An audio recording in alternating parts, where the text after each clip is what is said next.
to abnormal colony conditions. We have a quite interesting colony here, and then we're going to move on and look at some of the signs and symptoms of other sort of various things that aren't exactly normal. Sometimes you might want in colonies and you have a rectified situation. We'll talk about how to do that as well. But first, what we have here, so this is actually a double brood shape hive. We just split apart so we can get into it fairly easily and show you what's going on. Earlier on, about a month and a half ago, we found this colony and tested, and what we saw at that point in time was the queen had just started to lay drone eggs in worker-sized cells. And that's kind of the first symptom of her just starting to get older, starting to fail. She's running out of semen and starting to lay unfertilized eggs where she should be laying fertilized eggs. So that went on about a month and a half ago, maybe just a little bit before that. And now we've got this point here. We're going to the colony, and what basically has happened is she's got to that point where she has actually failed. And now the bees are kind of reworking things and trying to rectify the whole situation. So the first thing to note is it's about 23 degrees today. So the bees are quite spread out, so they look like they're covering a lot of territory in these two boxes. But it is actually not exactly a strong colony. So they might be covering everything on the box, but they're not covering entirely frames.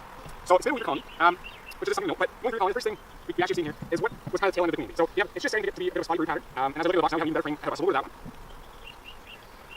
But kind of towards the end of her life, she's laying a very spotty brood pattern. So yes, we do have brood covering almost the entire frame here, but it's very spotty. There's lots of cells where she's either missed or something has failed and the bees cleaned it out. So that's kind of our first sign that yes, she's gone things going a little further south than when we first caught her laying again unfertilized eggs in worker-sized cells. So we're starting to see spotty brood pattern. Upon closer inspection, we're starting to see a video, but we don't actually see any eggs in here. So we know the queen is no longer in this colony. And what's actually starting to happen as we look a little further is none of this frame. So we'll pull it next one. Again, we're starting to see spotty brood pattern, no eggs in these empty cells or anything like that. Put that in, move on to the next one.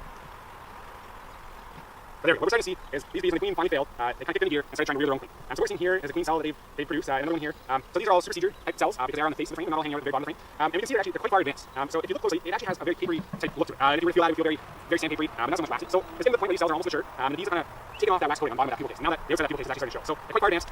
But just once you get the feel for how large a queen cell is, many of these ones, they are very small. They're kind of runchy-sized cells, I guess you call it. And that again would be just because this colony is a little bit weaker than some of the strong colonies, so they don't have the resources and the population to really produce well-rounded, strong queen cells. So put that one in, keep on looking, see what we can see in the colony.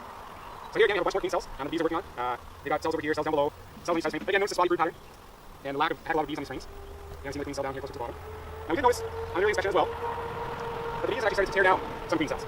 So you can see here, we have 3 queen cells here. Actually, put them really close together. So we have 2 up above that are still intact. Again, have that kind of paper rhythm. But down below, there's the bees actually started to rip down this cell. And the difference between a queen emerging and hatching from cell and the bees starting to rip the cell apart is the type of opening that you see on the cell. If the opening was torn through the side of the cell, it's a very obvious sign that it's actually worker bees that are going there. If the queens were to emerge from one of these cells, there would be a very definite, smooth, small circular cut right at the base of that cell. And what we're seeing here is everything that's being torn apart. There's little hairy bits of that pupil casing kind of thrown here and there. Not a very clean look to it. So that is basically a sign that the worker bees are actually torn that cell apart. Basically what's happening is the larva wasn't fed enough, or the larva was too old and would never develop a new queen. The bees have basically failed queen cell and torn that apart and they've done that. So we've pretty much seen everything there to see in this colony. There's no queen. There's evidence of when the queen, in her final days, what she was doing. So right now we're at a juncture. So at home, you could possibly let these queen cells all develop fully, hatch out. There'll be a bunch of virgins in this colony, and they'll sort of eventually be left with one. She'll go to mate, and we'll again kind of have a fully functional colony. But if you have the resources, the best idea is to put in, go through and destroy all these queen cells, and then put in a queen cell that you either purchase or rear yourself. That way you're more sure of the genetics that you're going to be putting into that colony with that queen. And what's also going to happen is when you produce these queen cells or buy them, those queen cells that are produced are large, full, strong queens. Will hatch everything. These ones here, they are a little more renty as we talked about, so they will generally produce a more physically inferior queen. So that is also something to kind of keep track of. But we're going to go the route of going through this colony, destroying those cells, and introducing a queen cell every year. So we're going to basically rectify that situation by putting a brand new queen. So that's what happens when you have a queen that's starting to fail and is on this first stage. Those are kind of two routes you can use to kind of sell that crop.